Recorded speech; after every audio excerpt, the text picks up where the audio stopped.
Welcome back to Braden's RC, guys. Braden's not here, so I'll be doing this one solo. But today I'm going to be binding the Radiomaster MT12 to our SCX24 dead box. And this still has the stock ESC in it, the AE-6. That's the first gen ESC. And they actually have a protocol in this radio that's set up for this. So what we're going to do, and I'll go through, welcome to HTX. I'll go through binding the radio to the ESC, or the receiver, and I'll also set up the servo and endpoints and stuff. And that's probably about as far as I'll go today. This is just going to be a basic model setup kind of tutorial thing. But anyway, what we're going to do first is we're going to create a new model, press the model button, and we need to scroll down to one of our empty spots. And you'll see this, I need to delete that one. This radio has up to 60 models that you can have in it. I hope you guys can see the screen. It's kind of hard to get in the lighting just right. But anyway, we'll just come down here. I've already played around with this there, but I'm just going to go through the process of creating a new one. So we just click the scroll wheel, create model, and it loads up model 08. And if you page right, you'll go to the setup screen for your model, and we're going to enter a name. I wonder if I can enter the same name that I just entered.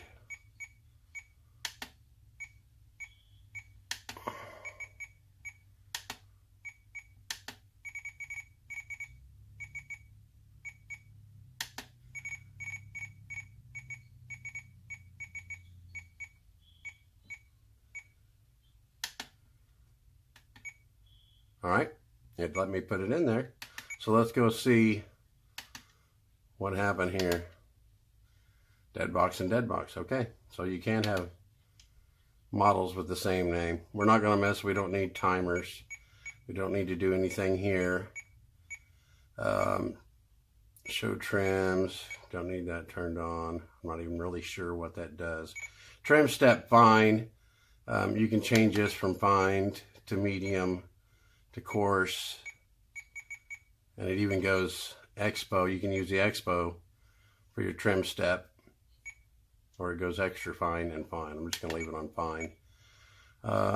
Throttle settings, we don't need to. If you need to reverse the throttle, here's where you can do it. Throttle source, yeah, don't need to mess with any of that. Pre-start checks, I'm assuming this is because Radiomaster is more dual stick transmitter air type people, so they probably just don't oh wait, throttle warning,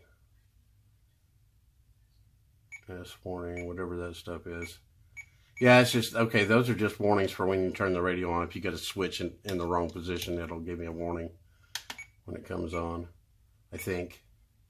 Just guessing here. I'm kind of new to this radio too, so I'm learning it right along with you guys. Okay, internal RF. We don't have an external RF module. If we did, it would snap on right here. This bay cover, it pops on and off. I'm not going to take it off, but there's a port underneath here. And this connector goes through and 90 degrees down, and you just plug this in. But anyway, we're not using the external module, which would be this. We're using the internal module that's built into the radio. And this has the 4-in-1 multi-protocol module in it. So we're going to select, right now it's turned off, we're going to select multi. That's the only other option you're going to have. And then we're going to come down to type, and I happened to find a video where they show this uses the Pelican protocol. So we're going to select this and look for Pelican.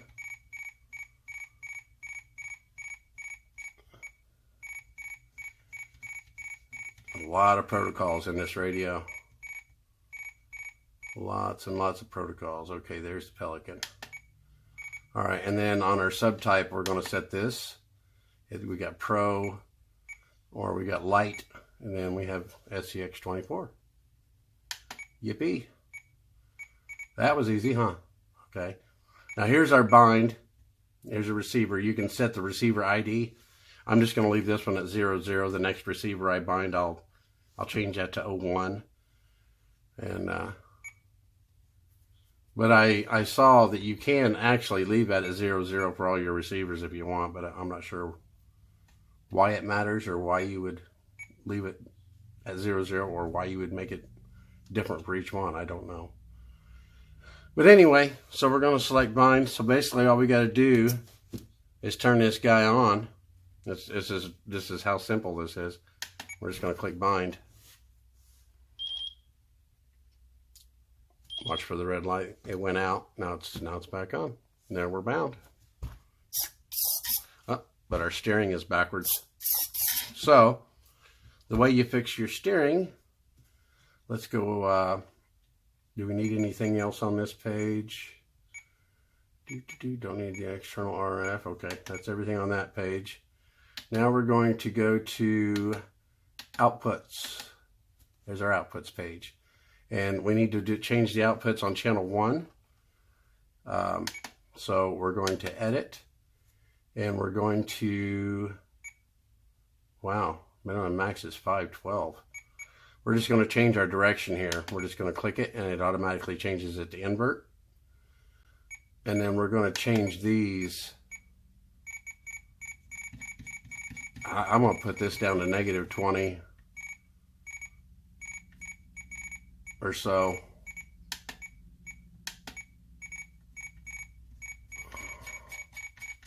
And set this one at somewhere in the same range just to give me an idea of it's moving.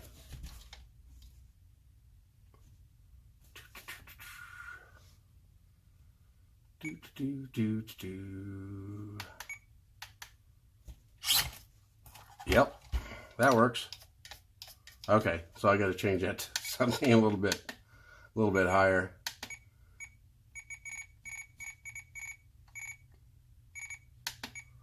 Let's just set it to about 60.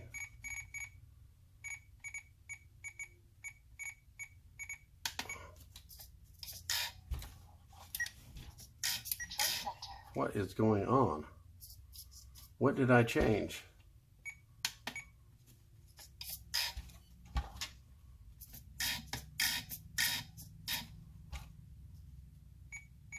Oh, that's not what that is. Wait, I thought that would be 100%. That's not what it is. What is that? First of all, I'm going to set this up here. Makes it easier to center my steering. I'm going to go ahead and do that with the sub trim here and see what that does.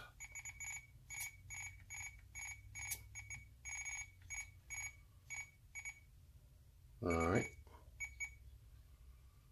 I'm at -16.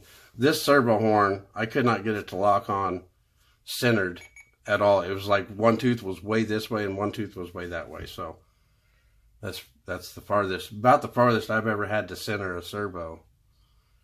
Okay, so now we got that set. Now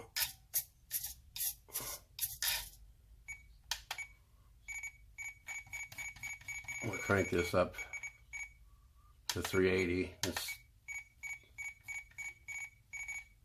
put this one on roughly 380 as well. Okay, so minimum.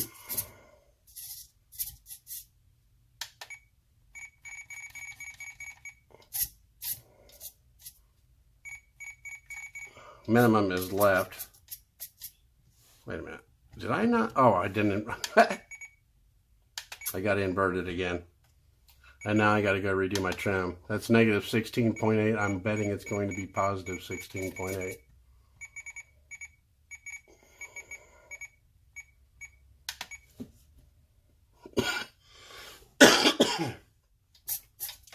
Okay. So now let's change this.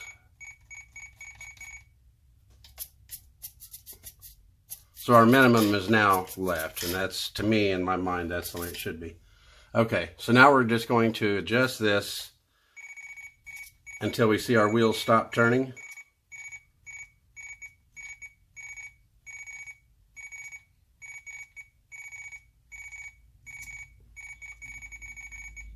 Which is right there. Coming back down.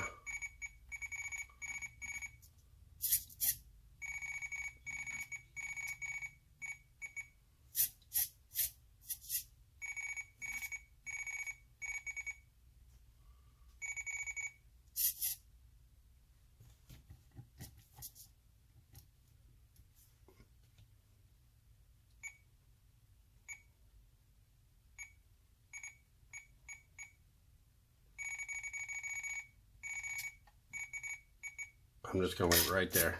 That looks good. Now I'm just going to set that. And then I'm going to set this one. Oops.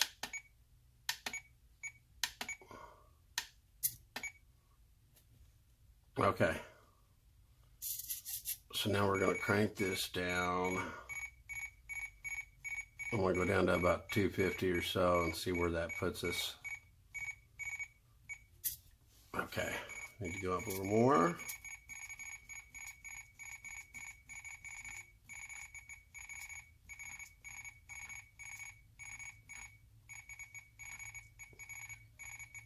Okay, there it stopped.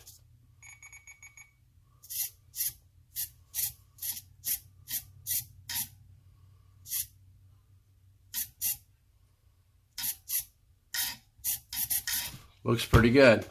Okay. So there's our endpoints. We got our servo centered, and all of this was done in the outputs page. And we're ready to rock and roll. Thanks for watching.